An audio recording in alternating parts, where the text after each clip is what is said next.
Going over to Partha, in our industry, we've developed this paradigm, give it away for free and we'll make a profit.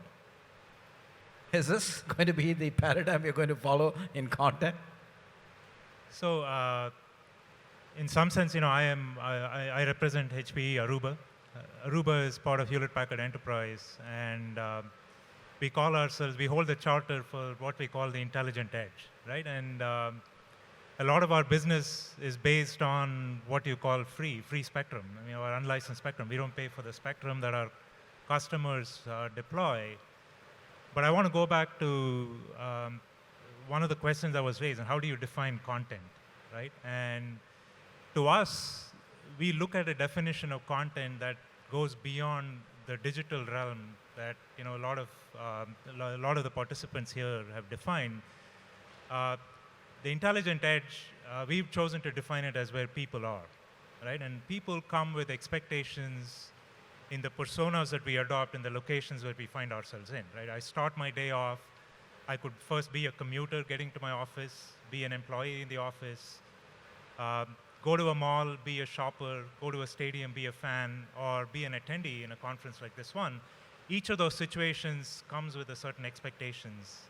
And how do we deliver on those expectations? And many of those expectations combine experience as a context in the digital realm and bring it over into the physical world that we all live in, right? And the classic example of that is rideshare services like Ola or Uber, which basically take an understanding of what they know about me in the digital realm and the way I engage with them to provide a service essentially in the physical world in there, right? And to us, the world used to be, I remember growing up, we didn't even have a phone in our home, right? A lot of the communications were all physical, basically, to where now we've over-rotated, and I go back to the 17 hours a day, and I see that in my children as well, where it's largely in the digital realm, and now we are slowly getting back into where in the middle, where it's combining the two.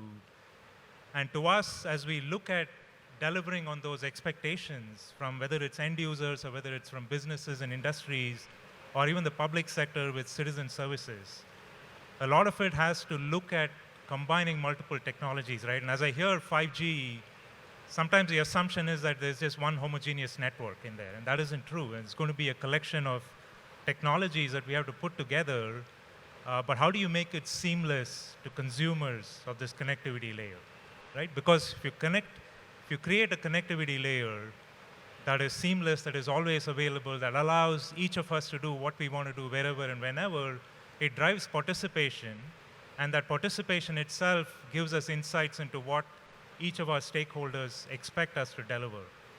I just look at, the more we can make this seamless, the higher that participation is, and the higher the delivery of content to our end users is.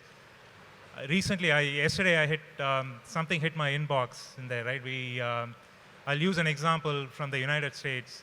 We recently helped one of our customers, Ohio State University, deploy a high-density Wi-Fi network in their stadium, right? The stadium holds 100,000 people, and in the game last weekend, they broke some records on the amount of data that we've transferred over a Wi-Fi network in a 3-hour period, which is a football game event, which was something of the order of 27 terabytes or so, right?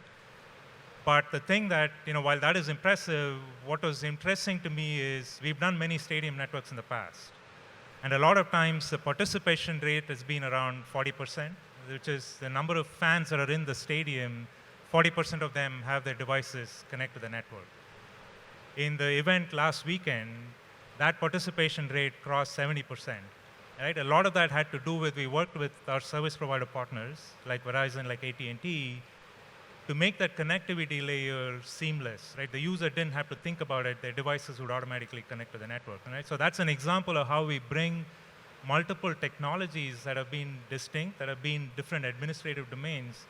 How do we combine that to create that seamless experience so that we can deliver on what we believe the content, which is basically combining the digital and the physical worlds together? Let me get in Partha's views as well on this. Yeah, one of the things I look at, right, I look at the younger generation. A lot of times they're in a state where they just want the system to know what they want and deliver it to them, right?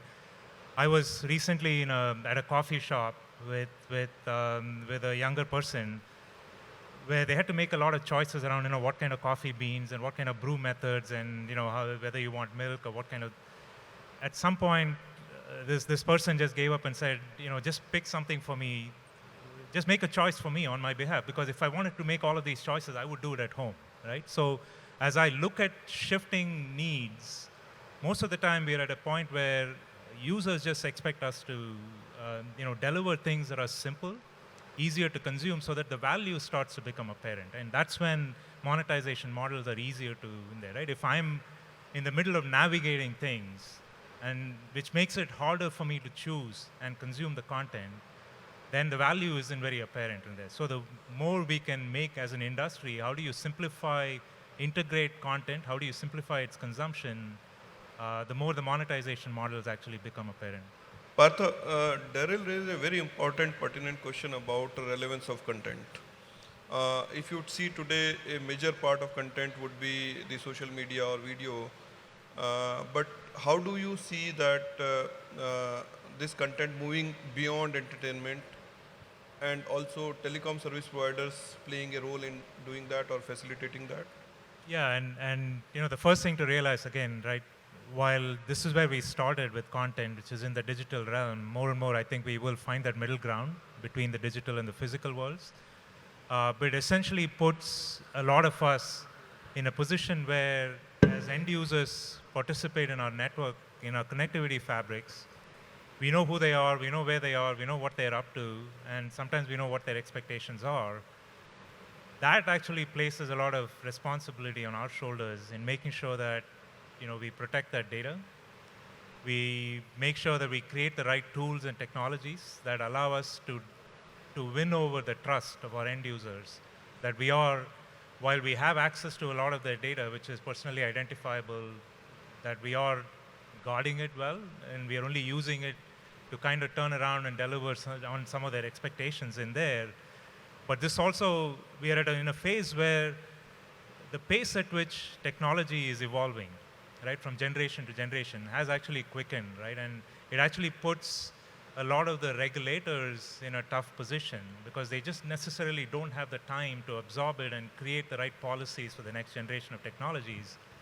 And how do we now help that, right? And so if I look at something like GDPR in Europe, it actually is a good start, because it doesn't say that you cannot use my data.